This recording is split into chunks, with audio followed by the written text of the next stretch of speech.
Yesus melakukan Taurat, tetapi Paulus membatalkan Taurat. Beberapa komentar dari kaum sebelah mempertentangkan ajaran Yesus dengan ajaran Paulus. Kata mereka, Yesus melakukan Taurat, tetapi Paulus membatalkan Taurat. Dan oleh karena itu mereka mengatakan orang Kristen sesat, karena orang Kristen mengikuti Paulus, bukannya Yesus. Benarkah demikian?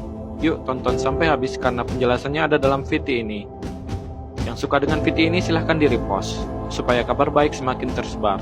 Tuhan memberkati. Video ini disponsori oleh Lembang Tea. Mau ngetes sehat, pilih Lembang Tea. Ayat yang biasa dicomot oleh kaum sebelah untuk mempertentangkan Yesus dengan Paulus adalah kedua ayat ini. Matius 5 ayat 17. Janganlah kamu menyangka bahwa aku datang untuk meniadakan hukum Taurat atau kitab para nabi. Aku datang bukan untuk meniadakannya, melainkan untuk menggenapinya. Ini adalah perkataan Yesus yang mengatakan bahwa Yesus datang bukan untuk meniadakan hukum Taurat. Perkataan ini kemudian ditentangkan dengan perkataan Paulus dalam suratnya kepada jemaat di Efesus. Efesus 2 ayat 15. Sebab dengan matinya sebagai manusia, ia telah membatalkan hukum Taurat dengan segala perintah dan ketentuannya untuk menciptakan keduanya menjadi satu manusia baru di dalam dirinya dan dengan itu mengadakan damai sejahtera. Lalu mereka bilang, nah benar kan, Yesus melakukan Taurat sedangkan Paulus membatalkan Taurat. Berarti Paulus menyesatkan orang Kristen. Inilah tuduhan orang yang salah kaprah, comot-comot ayat sana-sini tanpa memahami, lalu menuduh orang lain sesat. Untuk menjawab tuduhan mereka, mari kita lihat ayat yang sama secara lebih lengkap.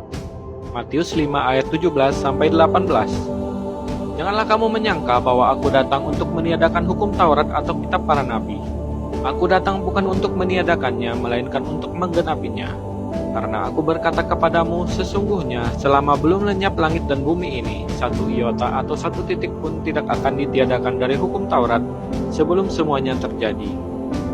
Bila dilihat satu ayat sesudahnya, yaitu ayat 18, kita dapat melihat bahwa Yesus berkata, selama belum lenyap langit dan bumi ini, satu iota atau satu titik pun tidak akan ditiadakan dari hukum Taurat sebelum semuanya terjadi. Ayat ini memang terjemahan bahasa Indonesianya sedikit membingungkan.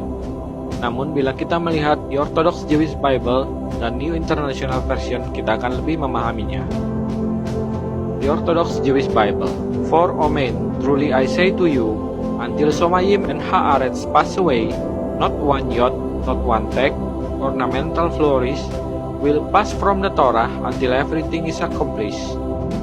New International Version. For truly I tell you, until heaven and earth disappear, not the smallest letter, not the least stroke of a pen, will by any means disappear from the law, until everything is accomplished. Dalam di Orthodox Jewish Bible dan New International Version, maksud ayat ini lebih jelas dan gamblang, bahwa satu bagian pun dari hukum Taurat tidak boleh ditiadakan, until everything is accomplished, sampai semuanya sudah terselesaikan.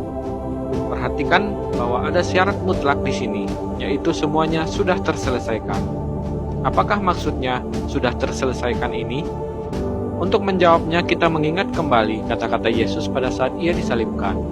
Yohanes 19 ayat 30. Sesudah Yesus meminum anggur asam itu, berkatalah ia, sudah selesai. Lalu ia menundukkan kepalanya dan menyerahkan nyawanya. Apa yang Yesus katakan di atas kayu salib itu? Yesus berkata sudah selesai. Artinya karya Yesus untuk menggenapkan hukum Taurat sudah terselesaikan. Artinya bahwa orang-orang percaya, pengikut Yesus, sekarang tidak perlu lagi berada di bawah hukum Taurat. Jadi Yesus sendirilah yang menyelesaikan hukum Taurat itu. Dan hal inilah sebenarnya yang dikatakan oleh Paulus dalam suratnya kepada jemaat di Efesus. Efesus 2 ayat 15. Sebab dengan matinya sebagai manusia, ia telah membatalkan hukum Taurat dengan segala perintah dan ketentuannya untuk menciptakan keduanya menjadi satu manusia baru di dalam dirinya, dan dengan itu mengadakan damai sejahtera. Jika kita membacanya dengan menggunakan akal sehat, jelas di sini Paulus mengatakan ia, yaitu Yesus, yang telah membatalkan hukum Taurat, bukan Paulus.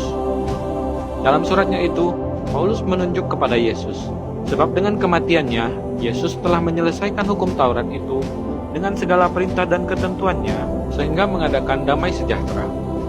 Jadi saya tegaskan lagi, bukan Paulus yang membatalkan hukum Taurat, tetapi Paulus menyadari bahwa dengan kematiannya, Yesus Sang Mesiaslah yang menyelesaikan hukum Taurat itu, dan dengan demikian mengadakan perdamaian antara Tuhan dengan manusia.